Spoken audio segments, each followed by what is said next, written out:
وقل رب زدني علما.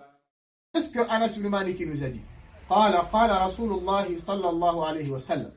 Anas ibn Malik, il a dit que le prophète sallallahu alayhi wa sallam, il a dit Inna min ashrati sa'ati, ça fait partie des signes de la fin du monde, des signes de la fin des temps, ça fait partie des signes de l'heure, que la science elle disparaisse.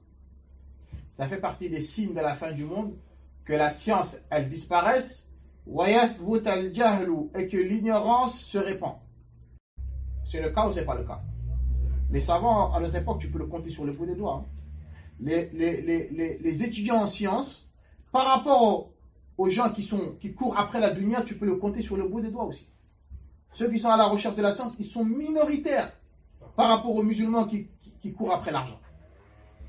Donc plus les savants ils vont mourir, c'est ça la disparition de la science, c'est la mort des savants.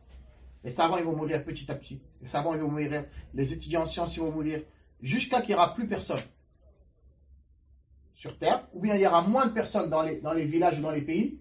Le prophète sallallahu alayhi wa sallam dit, les gens ils vont mettre des ignorants à leur tête. Ils vont mettre des ignorants comme mufti. Des gens qui connaissent même pas qui peuvent même pas distinguer leur main droite de leur main gauche en fait.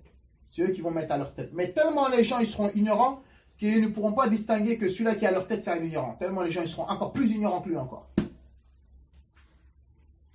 Le prophète il a dit, on va lui poser des questions, cet ignorant là, et il va répondre. Il va se prendre pour un mufti. Lui, il est égaré et il va égarer les gens avec lui. Et ça, il y en a beaucoup à notre époque. Surtout sur Internet. Les gens qui racontent n'importe quoi. Ils ne connaissent rien du tout. On est vers la fin du monde, les frères et les sœurs. Donc, il faut apprendre la religion. Il n'y a que comme ça qu'on ne va pas t'arnaquer. Il n'y a que comme ça qu'on ne va pas te raconter n'importe quoi. La seule solution, c'est d'apprendre. Donc, le prophète, sallallahu alayhi wa sallam, il a dit que ça fait partie des signes de la fin des temps que la science va disparaître et que l'ignorance va se répandre. C'est le cas ou c'est pas le cas? Je vous ai dit qu'il y a certains musulmans, ils apprennent leur religion par les médias. C'est catastrophique ça. Il y a certains musulmans qui sont arrivés à un âge âgé, ils ne savent même pas faire le grand lavage, le lavage janab, Rusul janab. Hein, les grandes ablutions là, le grand lavage, il y en a, ils ne savent pas le faire correctement. Ça c'est grave. Ça c'est le strict minimum ça. Quand tu as des relations intimes avec ta femme, tu dois faire le grand lavage. Quand la femme, ses menstrues sont arrêtées, elle doit faire le grand lavage. Hein, avant d'aller à la prière du vendredi, tu dois faire le grand lavage. L'Aïd, tu dois faire le grand lavage. Donc si toi, ton grand lavage, il n'est pas correct, ça en découle que ta prière, elle ne sera pas correcte. Si ta prière, elle n'est pas correcte, ta prière, elle ne sera pas acceptée. Donc imagine-toi, toi, tu as vécu pendant 70 ans, ta prière, elle n'est pas correcte, ta prière, elle n'est pas acceptée. Comment tu vas t'en sortir? Les choses banales, hein. C'est pas banal. Dans la religion, il n'y a rien de banal. Mais les choses que tout le monde doit savoir, c'est ce que nous, on ignore. Ça, c'est pas normal. Hein. Wallahi, c'est pas normal, les frères. Apprenons notre religion. Les sœurs, apprenons notre religion. Je mets l'accent dessus parce que c'est important.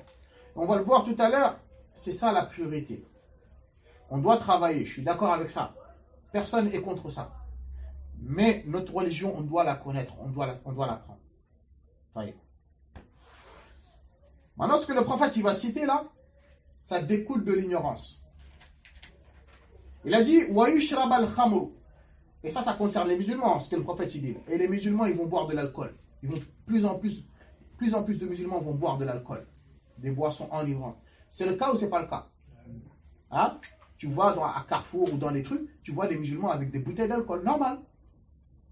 Pour lui, pour montrer qu'il est bien intégré, bien civilisé, il faut qu'il boive de l'alcool. C'est catastrophique. Hein? C'est l'ignorance, ça, c'est tout. La complexité. Tu dois être fier d'être musulman. Tu dois être fier d'être musulman. Tu n'as rien à cacher, Akhi. Tu fais du mal à personne, mais sois fier d'être musulman. Mais toi, tu veux semblant de leur ressembler, tu penses qu'ils vont t'aimer, mais au contraire, ils vont te regarder avec mépris. Parce que nous, les musulmans, à chaque fois qu'on compite, nous, on fait toujours plus. Ils vont boire un verre, nous, on va boire 10 verres d'alcool. C'est comme ça chez les musulmans, qu'Allah nous en préserve. C'est catastrophique. Le prophète, il a bien dit, il a dit que les musulmans, ils vont boire de l'alcool. Nous, chez nous, au bled, c'est devenu normal maintenant, les gens qui boivent de l'alcool. Les pères de famille qui se disent musulmans, ils boivent de l'alcool normal, comme on boit des boissons là-dedans. C'est grave, hein? Ça fait partie des signes de la fin du monde. Le prophète sallallahu alayhi wa sallam, il a dit wa yadhhar az-zina et que la fornication et l'adultère va se répandre, sera de plus en plus apparent. C'est le cas ou c'est pas le cas? Voilà. Il n'y a pas plus facile à notre époque. De faire zina ou forniquer, il n'y a pas plus facile. C'est même pas toi qui vas à elle, hein. Ça vient à toi carrément. Dans les pays musulmans, on voit la nuit les femmes qui sortent des prostituées dans les trottoirs, c'est devenu normal. Oui, c'est devenu normal. 15 euros, 20 euros, tu peux commettre l'adultère. C'est devenu quelque chose de banal. Comme des animaux. Ce qui est catastrophique, les frères, vous le voyez comme moi, certains qui se disent musulmans, parce qu'on n'a pas le droit de faire sortir quelqu'un de l'islam comme ça. Ceux qui se disent musulmans, il y en a, ils vivent en concubinage. Vous voyez pas ça? Ils vivent en concubinage avec sa copine, ils ont 3-4 enfants, ils ne sont pas mariés. Et pour lui, c'est normal en fait. Pour lui, c'est comme s'il était marié. Là, les frères, il y a un problème quelque part. Nous, chez nous, c'est devenu maintenant banal. Les filles, les jeunes filles, elles ont des enfants hors mariage. Il y en a trop. Il y en a trop. Puis des fois, certains pères, ils ne savent même pas si l'enfant, c'est son fils ou pas. Il y a trop de femmes qui ont des enfants hors mariage. 3-4 enfants avec 4 hommes différents. À tel point que, tu vois certains parents dans certaines familles, quand leur fille elle tombe enceinte hors mariage, ah, tu nous as fait la honte, tu nous as fait ci, tu nous as fait ça, tu nous as déshonorés. Alors que tu vois ta fille, elle sort en mini-jupe à minuit, tu dis rien du tout. Tu te dis, ouais, passe une bonne soirée. Carrément. Elle revient enceinte et toi, tu dis que tu vas faire du bruit, tu vas retourner le monde entier. Alors que tu vois que ta fille, elle sort en mini-jupe, hein? Et tu dis rien du tout. Ça, c'est les musulmans, je vous parle là. Des enfants qui naissent hors mariage, il y en a trop. À tel point, vous savez où est-ce qu'on en est arrivé? Tellement ils ont des enfants hors mariage, il y en a, ils jettent les enfants dans la rue au bled. Il y en a, ils jettent les enfants dans les poubelles. Le matin, tu te réveilles, tu entends un cri d'enfant, on trouve des enfants dans les poubelles, on trouve des enfants dans les égouts, on trouve les enfants, il y en a, ils déposent devant les portes d'hôpitaux et ils partent. Tout ça, c'est sur les enfants hors mariage. Alors que le prophète sallallahu alayhi wa sallam les a bien dit, celui qui a des rapports intimes avec sa femme, les anges t'écrivent des hasanat. Subhanallah. Tu t'imagines? Les compagnons ils ont dit, Ya Rasulallah, j'ai des relations intimes avec ma femme, je prends du plaisir et en même temps j'ai des hasanat. Le prophète il a dit oui, s'il l'avait fait dans le haram, il aurait quoi? Il aurait des péchés ou pas? Les compagnons ils ont dit oui, bah, s'il le fait dans le halal, il aura des hasanat. Ce qui est devenu catastrophique, les jeunes, 11 ans, 12 ans, dans leur portable tu trouves des films pornographiques. C'est devenu normal. Qu'Allah nous en préserve. Ça fait partie des signes de la fin des temps. C'est pas moi qui l'a dit. C'est le prophète sallallahu alayhi wa sallam qui l'a dit. Vous avez compris cela, les frères? Et le prophète il a dit et il y aura beaucoup de meurtres à la fin des temps.